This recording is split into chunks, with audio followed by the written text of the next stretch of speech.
ओम नमः शिवाय। Good morning all of you students.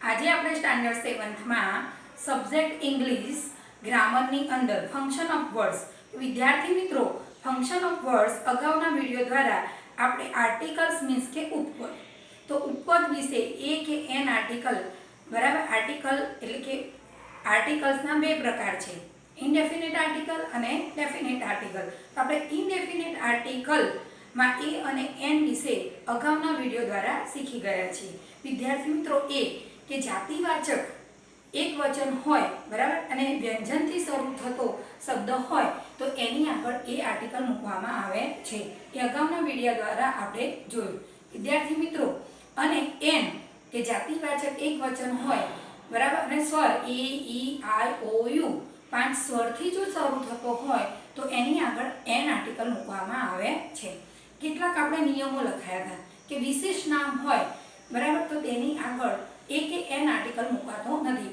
દાખલા તરીકે હી ઇઝ દર્શન બરાબર તો ત્યાં એ કે એન આર્ટિકલ મૂકાતો નથી સંબંધ દર્શક સર્વનામ હોય બરાબર કે ભૈરવી ઇઝ માય સિસ્ટર બરાબર તો એવા સેન્ટેન્સની આગળ પણ એ કે એન આર્ટિકલ મૂકાતો નથી આપણે તેમાં ત્રીજો નિયમ કે કોની જોડે એ કે એન આર્ટિકલ મૂકાતો નથી તે આપણે આજે જોઈશું હવે વિદ્યાર્થી મિત્રો અહીંયા જુઓ કે આર્ટિકલ્સના કેટલા પ્રકાર છે બે કયા કયા તો ઇનડેફિનેટ આર્ટિકલ એ અને એન બરાબર અનિશ્ચિત અને ડેફિનેટ આર્ટિકલ મીન્સ કે નિશ્ચિત આર્ટિકલ એટલે કે ધ આપણે એ અને એન આર્ટિકલની અંદર બે નિયમો અગાઉ શીખ્યા હવે આ થર્ડ નિયમ છે કે વાક્યમાં વિશેષણ પછી જાતિવાચક એક વચન નામ હોય તો વિશેષણના પ્રથમ અક્ષરના ઉચ્ચાર મુજબ એ કે એન આર્ટિકલ મુકાય છે પરંતુ એકલા વિશેષણ આગળ કોઈ આર્ટિકલનો ઉપયોગ થતો નથી જુઓ એક્ઝામ્પલમાં he is a fat boy તો જાતિવાચક એક વચન નામ હોય તો વિશેષણના પ્રથમ અક્ષરના ઉચ્ચાર મુજબ એ કે એન આર્ટિકલ મુકાય છે અહીંયા જો બોય તો બી ઓ વાય તો બી છે તો શું છે વ્યંજન છે બરાબર કોન્સોનેન્ટ્સ તો અહીંયા જુઓ એફ અહીંયા ફેટ તો ફેટ બોય અહીંયા એફ એ પણ શું છે તમે જુઓ જાતિવાચકની નામની આગળ ફેટ છે તો એફએટી ફેટ તો એફ શું છે એ વ્યંજન છે માટે અહીંયા એ આર્ટિકલ મૂક્યો છે તો તે જાડો છોકરો છે પરંતુ વિદ્યાર્થી મિત્રો એકલા વિશેષણ આગળ કોઈ પણ આર્ટિકલનો ઉપયોગ થતો નથી હી ઇઝ ફેટ બરાબર તો આ ફેટ એ શું છે વિશેષણ તો એકલું જો વિશેષણ હોય તો તેની આગળ એ કે એન આર્ટિકલ મૂકવામાં આવતો નથી તો આપણે એ અને એન આર્ટિકલ જોયું કે વિશેષ નામની આગળ કોઈ પણ એ કે એન આર્ટિકલ મૂકવામાં આવતો નથી સંબંધ દર્શક સર્વનામની આગળ પણ એ કે એન આર્ટિકલ મૂકવામાં આવતો નથી અને આ ત્રીજું જોયું કે વાક્યમાં વિશેષણ પછી જાતિવાચક એક વચન નામ હોય તો વિશેષણના પ્રથમ અક્ષરની આગળ બરાબર એ કે એન આર્ટિકલ જે વિશેષણ હોય એના આધારે મૂકવામાં આવે છે બાકી અહીંયા એકલા વિશેષણની આગળ કોઈ પણ પ્રકારનો આર્ટિકલ મૂકવામાં આવતો નથી તો આ થઈ ઇનડેફિનેટ આર્ટિકલ અનિશ્ચિત આર્ટિકલની વાત હવે વિદ્યાર્થી મિત્રો આપણે ડેફિનેટ આર્ટિકલની વાત જોઈશું ડેફિનેટ આર્ટિકલ એટલે કે નિશ્ચિત આર્ટિકલ નિશ્ચિત આર્ટિકલમાં ધ તો ધનો ઉપયોગ કેવી રીતે થાય છે તે વિદ્યાર્થી મિત્રો આપણે અહીંયા જોઈશું જુઓ કે ધ ચોક્કસતા દર્શાવતો આર્ટિકલ છે તમારા અભ્યાસક્રમ મુજબ જેનો ઉપયોગ બેક રેફરન્સ તરીકે થયો છે એટલે કે અગાઉ જે વસ્તુ કે નામનો ઉપયોગ થયો હોય અને તે જ વસ્તુ કે નામ માટે ફરીથી ઉપયોગ થાય ત્યારે તે ચોક્કસ બને છે અને તેથી તેની આગળ ધ મુકાય છે બરાબર અગાઉ જે વસ્તુ કે એમ કે નામની આગળ ઉપયોગ થયો હોય ફરીથી તેનો થાય એટલે કે વસ્તુ કેવી બની જાય ત્યાં ચોક્કસ ત્યારે ધ આર્ટિકલ મૂકવામાં આવે છે અહીંયા એક્ઝામ્પલમાં જુઓ કે ધીસ ઇઝ અ કાર બરાબર ધ કાર ઇઝ વ્હાઇટ અહીંયા જુઓ આ કાર છે અને કાર કેવી છે તો કાર સફેદ છે તો અહીંયા કારનો એ ફરીવાર ઉલ્લેખ થયેલો છે બરાબર એટલે કારની આગળ આપણે કયો આર્ટિકલ મૂક્યો ધ એટલે કે તમારા અભ્યાસક્રમ મુજબ જેનો ઉપયોગ બરાબર એટલે વસ્તુ કે નામનો અગાઉ ઉપયોગ થયો હોય અને તે વસ્તુ કે નામની માટે ફરીથી ઉપયોગ થાય ત્યારે ચોક્કસ બની છે માટે તેની આગળ ધ આર્ટિકલ મુકાય છે તો આપણે સેન્ટેન્સમાં અહીંયા જોયું કે this is a car the car is a white, તો કાર બરાબર ફરી યુઝ થયો કારનો એટલે ધ આર્ટિકલ મૂક્યો. આમ ધ આર્ટિકલ ચોક્કસતા સૂચવવા માટે વપરાય છે. હવે જો એક્ઝામ્પલ કે this is the Digvijay garden, આ દિગ્વિજય બાગ છે. The garden is very beautiful, બાગ ખૂબ સુંદર છે.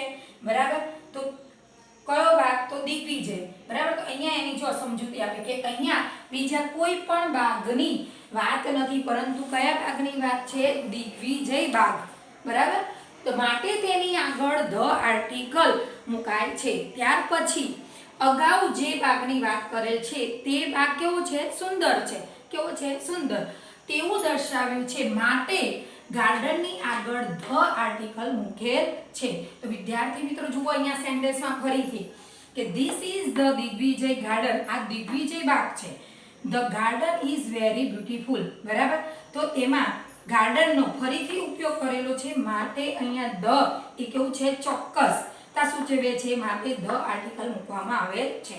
આ ચોક્કસતા દર્શક આર્ટિકલનો ઉપયોગ નીચે જણાવેલ નિયમો મુજબ થાય છે. આ નિયમને યાદ રાખશો તો યોગ્ય આર્ટિકલ મૂકી શકશો. જો તમે આ નિયમો છે એ ચાર નિયમો જો તમે યાદ રાખશો તો તમે કમ્પલસરી કેવી રીતે ધ આર્ટિકલ કોની સાથે મૂકવામાં આવે છે એનો તમને બરાબર ખ્યાલ આવી જશે. ફર્સ્ટ નિયમ છે, કોઈ પણ અનિશ્ચિત પ્રાણી કે પદાર્થના નામનો ઉલ્લેખ બીજી વાર થાય છે, બરાબર, ત્યારે તે વસ્તુ, વ્યક્તિ કે પ્રાણી નિશ્ચિત બને છે. ત્યારે એવા નામની આગળ ધ આર્ટિકલ મુકાય છે. એટલે કોઈ પણ પ્રાણી કે પદાર્થના નામનો ઉલ્લેખ બીજી વાર થાય છે, બરાબર, ત્યારે તે વસ્તુ કે પ્રાણી કેવું બને છે? નિશ્ચિત, યાની કે ચોક્કસ બને છે. ત્યારે તેવા નામની આગળ ધ આર્ટિકલ મૂકવામાં આવે છે. એક્ઝામ્પલમાં જુઓ વિદ્યાર્થી મિત્રો, this is a cat, the cat is a black. ફરીથી અહીંયા કેટનો યુઝ ફરીથી થયો, એટલે અહીંયા કયો આર્ટિકલ મૂક્યો આપણે? ધ. કે આ બિલાડી છે, બિલાડી કેવી છે? કાળી છે.